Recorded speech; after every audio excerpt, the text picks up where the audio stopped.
Testicular tumour. Generally testicular tumours दो type के होते हैं, germ cell tumour, sex cord और स्ट्रोमल ट्यूमर्स।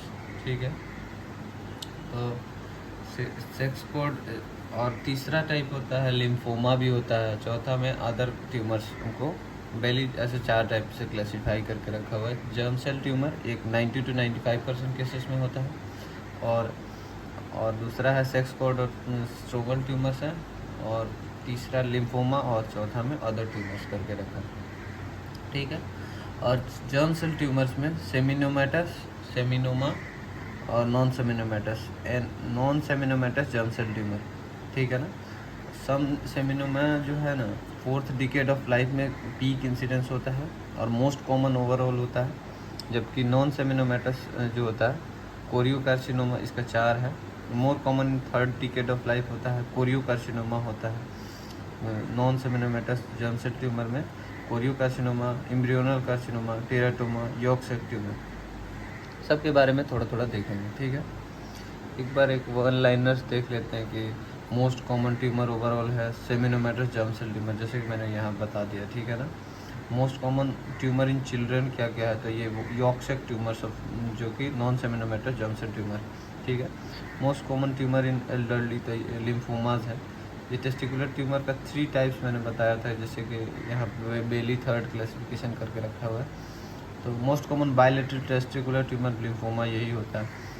अब क्लिनिकल फीचर्स क्या होगा, जो पेशेंट को टेस्टिकुलर ट्यूमर होगा तो उसको किस तरह से पेशेंट प्रेजेंट करेगा, उसको ज़रा देखेंगे। ठीक है ना। तो पेनलेस टेस्टिकुलर लंप, यानी पेनलेस टेस्टिकुलर मास जो मिलता है जनरली, मोस्ट कॉमन प्रेजेंटेशन होता है। ठीक है ना।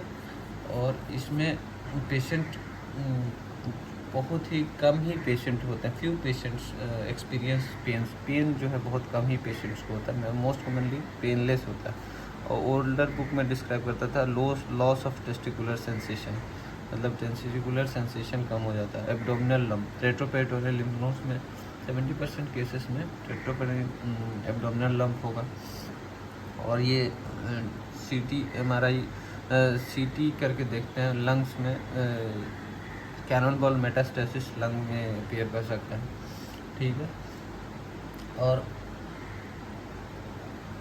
दूसरा क्या है कि इसमें जो है एटिपिकल प्रेजेंटेशंस किस तरह का हो सकता है, मतलब ये नॉर्मली टिपिकल प्रेजेंटेशंस है, और एटिपिकली कभी ऐसा प्रेजेंटेशन होता है hurricane tumour, very aggressive choriocarcinoma, इसमें इस केसेस में।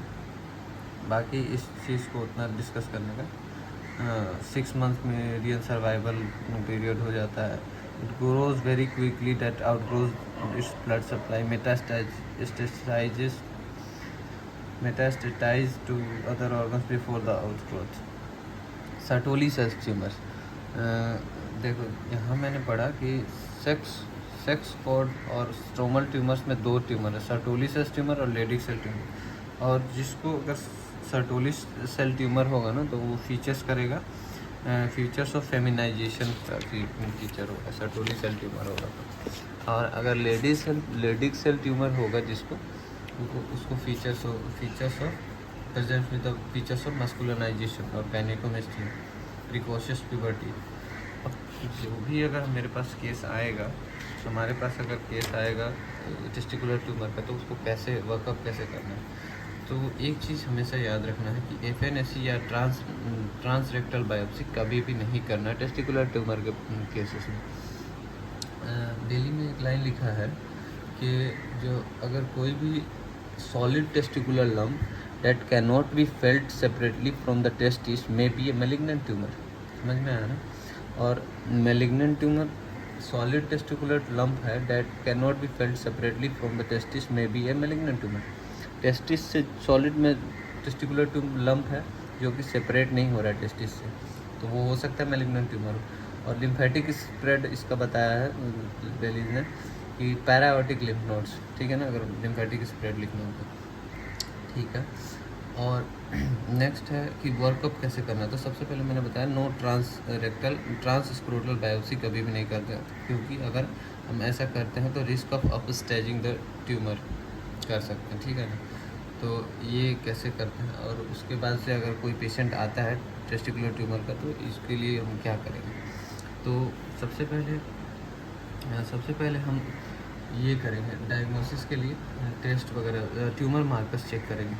तो ट्यूमर मार्कर्स हालांकि ये बहुत ज़्यादा सेंसिटिव नहीं होता है, यानी अगर नेगेटिव आ रहा है इसका मतलब ये नहीं है कि ट्यूमर नहीं हो सकता है, लेकिन अगर पॉजिटिव वैल्यू आ रहा है तो इसका प्रोग्नोसिस बताने में बहुत हेल्प करता है, ठीक है ना। फाइनली हम जो है बायोप्सी के बेसिस पे ही करते हैं, ये कैंसर का स्टेजिंग के बेसिस पे ही ट्रीटमेंट करते हैं, लेकिन जो है ये tumour marker such as beta STG, LDH, alpha fetoprotein check करते हैं ताकि प्रोग्नोसिस चेक कर सकें। और नेक्स्ट है एक चिवासू मैन्यूवर है, हाई इंग्विनल इंसिजन देते हैं, डिलीवर कर देते हैं टेस्टिस को, स्प्लिट द टेस्टिस, बायोप्सी लेते हैं। अगर पॉजिटिव हुआ कैंसर के लिए तो हाई इंग्विनल ऑर्किडेक्टोमी करते हैं, ठीक है ना। और अगर निगेटिव हो तो कैंसर क्लोज कर देते हैं, ठीक है ना। और स्टेजिंग ऑफ टेस्टिकुलर ट्यूमर्स पढ़ने का कोई ज़रूरत नहीं है, अभी हमको स्टेजिंग करने की ज़रूरत नहीं है यूनिवर्सिटी के लिए। हालांकि अगर इंट्रेंस एग्ज़ाम में कभी आए तो पढ़ सकते हैं, मैं सिर्फ एक बार दिखा देता हूँ, ठीक है ना।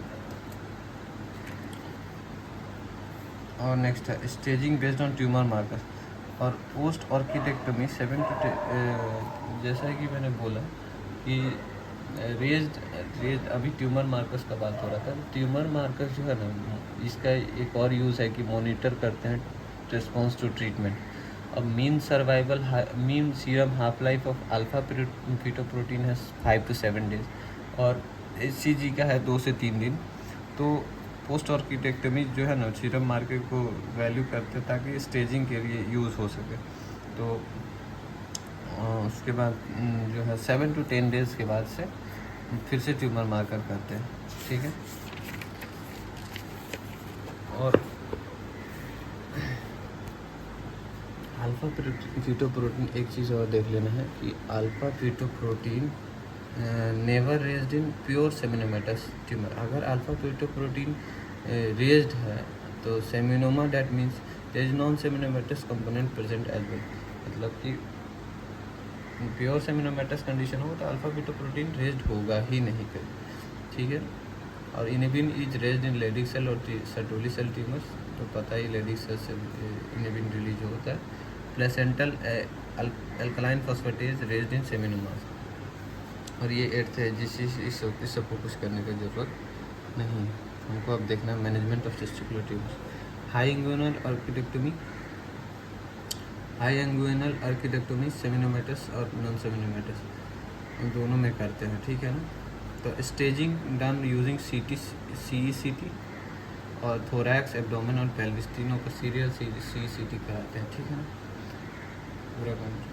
उसके बाद सेमिनोमेटस ट्यूमर के बारे में, इसके बारे में बेली एक लाइन लिखता है, seminomatous tumour typically has a cut surface that is homogeneous and pinkish cream in colour, ठीक है ना। More common, assume very large size, homogeneously large testis which do not have areas of haemorrhage and necrosis. ये correction करना चाहिए।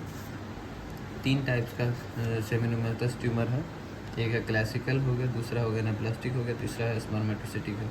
अब classical वाला में lymphocytic infiltration दिखता है, गुड प्रोग्नोस्टिक फीचर होता है, हाईली रेडियो सेंसिटिव होता है, ठीक है। एनाप्लास्टिक को छोड़ दो। स्पर्मेटोसिटिक जो होता है testicular seminomatous tumour seen beyond 60 years of age and don't form develop from the intertubular germ cell neoplasm. Normally, all the seminomas develop from the intratubular GCT except spermatocytic type. अब spermatocytic type है तो अगर alpha fetoprotein raised है तो ख़त्म हो गया। अब रहा बात कि अगर रेज्ड इन सेमिनोमा, इसका मतलब वो मिक्स ट्यूमर है, non seminomatous component of germ cell tumour also ये है। Placental alpha alkaline phosphatase raised है, ये सब सेमिनोमा ट्यूमर में रेज्ड रहता है। CD117 positive highly radio sensitive होता है सेमिनोमा। नॉन सेमिनोमेटस, अच्छा इसका मैनेजमेंट कैसे करेंगे सेमिनोमेटस ट्यूमर का, सेमिनोमेटस जर्म सेल ट्यूमर का मैनेजमेंट कैसे करेंगे तो इसको देख लेना। तो सबसे पहले स्टेज 1 अगर स्टेज 1 जेम सेमिनोमा है तो गुड प्रोग्नोस्टिक फीचर्स में क्या होता है, तो ट्यूमर मार्कर्स अगर बढ़ा हुआ नहीं है, अगर वेल डिफरेंशिएटेड है, अगर मैनेजमेंट क्या करेंगे तो सर्विलांस करेंगे। लेकिन अगर bad prognostic features such as raise tumour markers है, जैसे कि अल्फा पीटोप्रोटीन, LDH और बीटा HCG बढ़ा हुआ है और पुअरली डिफरेंशिएटेड, डिफरेंशिएशन नहीं है, एकदम इमेच्योर सेल्स है, single cycle of platinum based chemotherapy, ये स्टेज 1 सेमिनोमा का ट्रीटमेंट बताया मैंने, मैनेजमेंट बताया। अगर स्टेज 2 रहेगा तो स्टेज 2 सेमिनोमा में क्या करेंगे, तो बल्कि रेट्रोपेरिटोनियल लिम्फ नोड्स है तो इसके लिए 30 ग्रेज का रेडियोथेरेपी करते हैं रेट्रोपेरिटोनियल लिम्फ नोड्स को, और इन्वर्टेड वाई फैशन में दिया जाता है। और if residual lymph nodes present after radiotherapy chemotherapy देते हैं उसके बाद, ठीक है ना। हाँ, तो स्टेज 3 अगर होगा, स्टेज 3 कैंसर होगा, सेमिनोमा होगा, तो मेटास्टेसिस प्रेजेंट, तो इस केसेस में कीमोथेरेपी देते हैं ब्लियोमाइसिन, इटोपोसाइट, सिस्प्लेटिन। अगर लिम्फ नोड प्रेजेंट होगा आफ्टर कीमोथेरेपी रेडियोथेरेपी देंगे, ठीक है ना। तो इसके बाद से एक अभी मैंने पढ़ा non seminomatous germ cell tumour, non seminomatous, अभी तो सेमिनोमेटस का कर लिए हैं, अब नॉन सेमिनोमेटस है। इसमें एक योक्सेक ट्यूमर है, most common pre pubertal age group, and histology Schiller Duval bodies भी मिलता है, ये हमने पीडिया में भी पढ़ा है। Teratoma highly chemosensitive raised alkaline phosphatase होता है। तो टीरेटोमा को एक बार देख लेते हैं, इसमें जो होता है ना टीरेटोमा में क्या क्या होता है, तो teratoma consist of tissues derived from the ectoderm, endoderm, mesoderm. Immature components are often neuroectodermal और मेसेनकाइमल टिश्यू, ठीक है ना। इसमें सारे तरह के टिश्यू होते हैं, while more mature tissues often cystic and epithelial differentiation और consist of smooth muscle, connective tissue और कार्टिलेज, सब कुछ होता है, स्मूथ मसल भी होता है, कनेक्टिव टिश्यू होता है, बोन, टीथ, हेयर सब एक ही जगह टीरेटोमा में प्रेजेंट होता है। Since most teratoma consist of mixtures of tissue, सब बेली का लाइन है, ठीक है ना। Old separation into the mature and immature types has been abandoned, all can metastasize, ठीक है ना। तो अब ये टीरेटोमा हो गया। अब मैनेजमेंट कैसे करेंगे नॉन सेमिनोमेटस ट्यूमर का, मैनेजमेंट कैसे करना है नॉन सेमिनोमेटस ट्यूमर का, तो स्टेज 1 है अगर, तो कीमोथेरेपी, हाईली कीमोसेंसिटिव होता है नॉन सेमिनोमेटस ट्यूमर, तो कीमोथेरेपी में क्या देंगे, ब्लियोमाइसिन, इटोपोसाइट, सिस्प्लेटिन स्टेज 1 में। अगर स्टेज 2 है तो क्या करेंगे, इंडक्शन कीमोथेरेपी देंगे पहले, उसके बाद इफ रेजिडुअल लिम्फ नोड बच जाएगा तो ट्यूमर मार्कर पॉजिटिव होगा तो रेट्रोपेरिटोनियल लिम्फ नोड डिसेक्शन कर देंगे। और इसका वाइस वर्सा भी करते रहते हैं, कभी रेट्रोपेरिटोनियल लिम्फ नोड डिसेक्शन कर दिया फिर कीमोथेरेपी दिया, या फिर कीमोथेरेपी पहले दिए या उसके बाद रेट्रोपेरिटोनियल लिम्फ नोड डिसेक्शन कर दिया, ठीक है।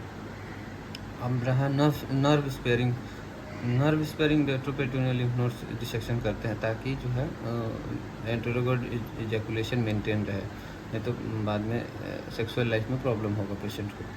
नेक्स्ट है स्टेज 3 अगर non seminomatous germ cell tumour होगा तो इसमें कीमोथेरेपी पहले देंगे। अगर लिम्फ नोड रह जाएगा, ट्यूमर मार्कर पॉजिटिव होगा, उसके बाद भी 10 दिन के बाद, 7 से 10 दिन के बाद हम फिर से ट्यूमर मार्कर टेस्ट करते हैं। अगर metastasis present after chemo, second line chemotherapy is given, ठीक है ना। और फिर अगर फिर से रह जाता है, if lymph nodes after second line chemotherapy के बाद भी देता तो सैल्वेज कर देते हैं और डेस्परेशन रेट्रोपेरिटोनियल लिम्फ नोड डिसेक्शन करते हैं। और role of metastasectomy in testicular tumour, survival increases on removal of metastasis. Metastasis जो होता है उसको रिमूव करने से सर्वाइवल इंक्रीज होता है।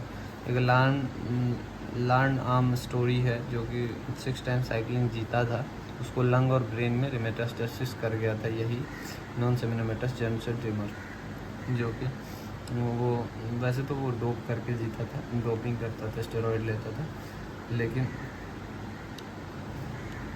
मेटास्टेसिस को रिमूव करने से। Thank you.